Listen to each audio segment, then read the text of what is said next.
Olá, terceiro ano do ensino médio. Eu sou o professor Juliano, esse aqui é o Cadê Meu Ponto? E essa semana nós vamos trabalhar a semana 4 do nosso PET volume 1, ok? Então, aproveitem, peguem a apostila, abram para mim na página 149.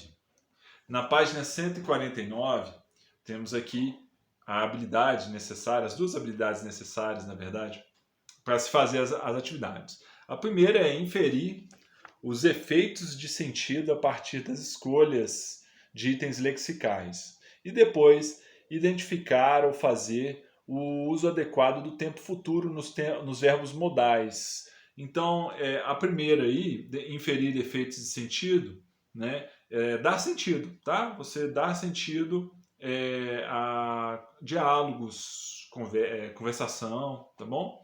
E a segunda, identificar e fazer o uso adequado do futuro, tá? Ou seja, existem em inglês alguns tipos de futuro e a gente fazer o uso adequado. E aí ele cita também modal, tá? Modal é uma palavra que muda o tom, né? Às vezes o tempo verbal muda o tempo verbal, às vezes muda também a intenção, né? Que está ali na frase.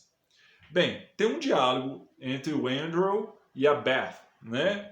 E, bem, eu não vou ler um texto longo, mas vocês vão ler aí, tá? Se tiverem alguma dificuldade, vocês podem recorrer aos recursos que vocês têm tanto na internet ou até mesmo no dicionário de papel que vocês tenham em casa, pode usar, tá? E vão completar para mim aí, ó. Complete the sentence about Beth. Eu quero saber sobre a Beth, tá? A Beth. Então, a Beth may go to law school when she, ou seja, vocês vão completar tirando do texto, tá? Ou seja, ela pode ir para a faculdade de Direito quando ela, e aí, quando ela o quê? Tá? Então, esse may aí é um modal, tá? Ela pode, ou seja, é uma possibilidade de ir, tá? Aí, continua a frase. If she, né? Ou seja, se ela, ou seja, tem um porém aí, né? Se ela, completem para mim aí, se ela o quê? O que ela precisa fazer para ir à faculdade de Direito? E aí, good grades, tá? O que é good grades?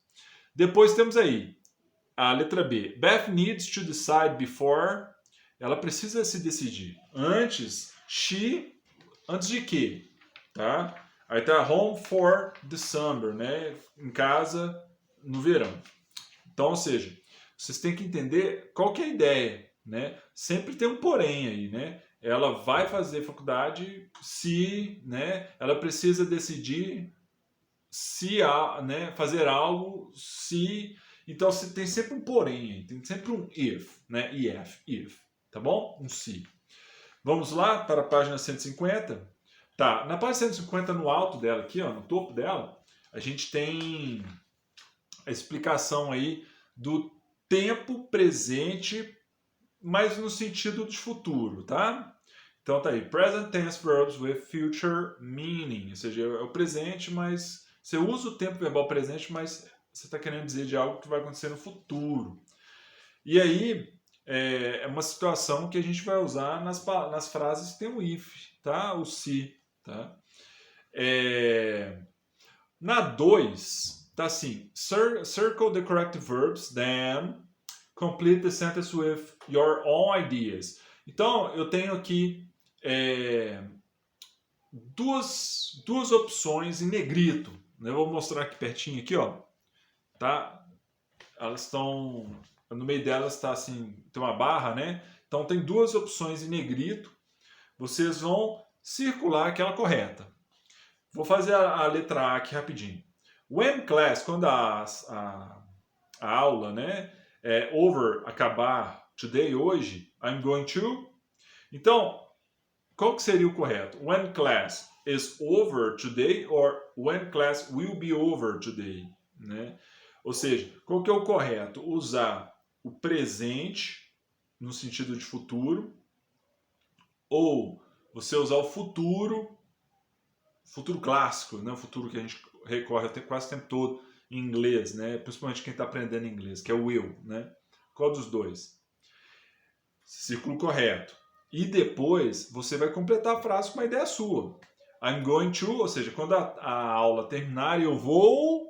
Complete, eu vou para casa, né? Vou almoçar. Enfim, complete aí em inglês. E façam até a letra G, tá? No meu sentido. Né? Circulem a correta e completem com uma ideia da sua cabeça aí. Né? Completem a frase do jeito que vocês quiserem.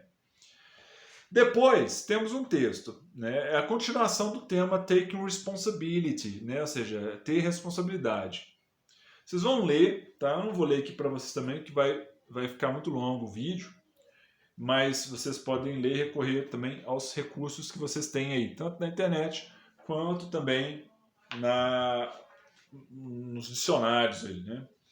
E na número 3 é o seguinte: Which definition of responsibility does the text present?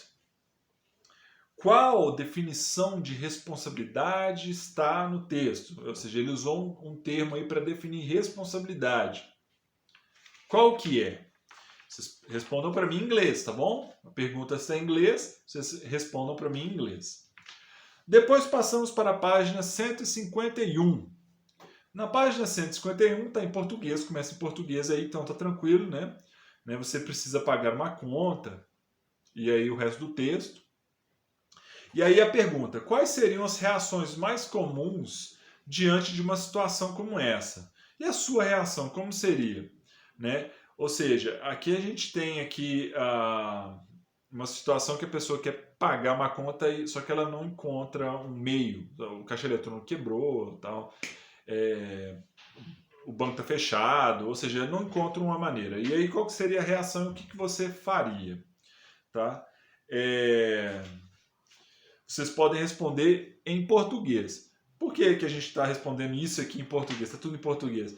Porque é essa ideia que a atividade quer que vocês tenham, e depois a gente vai trabalhar em inglês. Né? Ou seja, o que você faria em tal situação. E aí a letra B. Qual sentença do texto você pode usar para justificar uma atitude reflexiva diante de uma situação adversa e até mesmo injusta como essa? E aí vocês vão retirar aí desse texto aí, né? Qual que é a sentença, qual que é a frase. Pode copiar direto do texto. Depois temos aqui, no final da página, vou mostrar aqui para vocês aqui no final, aqui, uns modais aí. Né? O must, o can, o may / might, né? Ou seja, são usados como dedução, né? Dedução. O must é quando você faz uma dedução meio que óbvia, assim, sabe? Tipo, nossa, ela é professora universitária, então ela deve ter lido muitos livros. Isso é meio que óbvio, né? A pessoa, para ser professor universitário, ele precisa ter lido muitos livros. Então você pode usar um must, é uma situação quase que óbvia, né? O can't é uma dedução, ela é óbvia, mas ela está na negativa, né? Ela está na negativa. Ela é uma situação que você pode usar assim, por exemplo, choveu muito a noite passada, então a estrada de terra, aquela estrada de terra não deve estar acessível, né? Ou seja, eu vou fazer uma negativa, não deve estar acessível, ou seja, está tudo enlameada e tal, o carro vai atolar. Então é uma dedução meio que óbvia, só que na negativa. E depois tem o may e o might, que são deduções assim, bem de possibilidade mesmo, sabe? Tipo, tá nublado, então pode chover. Bem, estar nublado é uma possibilidade sim de chuva, mas existem dias que estão nublados e não chove. Então é uma possibilidade, pode até ser uma possibilidade remota ou não, né? Mas é uma possibilidade bem inferior ao must e o can't. E assim que vocês lerem a explicação, vamos para a página 152. Na página 152, vocês vão circular, né, a frase a palavra que melhor completa a frase. A letra A, por exemplo, they could be Colombian because they're speaking, ou seja, eles devem ser colombianos porque eles estão falando Aí tem as opções espanhol ou alemão. Ó, vocês precisam também um pouco de conhecimento de geografia aí, né? Então, marquem para mim qual que é a correta. A 7, vocês vão usar ou must, ou can't, ou might. Bem, lembre-se do que eu falei. Essa não é uma atividade fácil não, sabe? É uma atividade até complicadinha dentro da língua inglesa, porque você tem que ler e entender a intenção da frase, né? A frase se trata de uma dedução lógica, se trata de uma possibilidade. Então vamos lá. Eu vou só pegar o comecinho aqui, que é a primeira aqui, aí vocês vão entender. Tá assim, look, olhe, Claudia Jones is on Facebook. A Cláudia está no Facebook. I'm going to send her a friend request. Eu vou mandar um requerimento aí de amizade. There, don't. Ok, então mandei, certo? Tá feito, Dom. Aí o Ian responde: Wow, she's got 500 friends. Nossa, ou seja, ele mandou lá o pedido e aí ele fala isso. Ela tem 500 amigos. Ou seja, uau, ela tem 500 amigos. Então ela deve ser bem popular. E aí, esse deve ser bem popular pelo fato da amiga dele, da Ruth, ter 500 amigos no Facebook, foi feito uma dedução meio que lógica ou uma possibilidade, né? Ó, veja bem, tem 500 amigos, né? É um número expressivo. Então, eu imagino que seja uma questão lógica, senão ela tem 500 amigos no Facebook, então ela deve ser bem popular. Então, nesse caso, eu usaria o must, que é uma dedução bem lógica. E aí vocês vão seguir a atividade, analisando sempre a intenção, tá bom? Então é isso, pessoal. O vídeo já se estendeu bastante aqui. Espero que tenha ajudado, tá?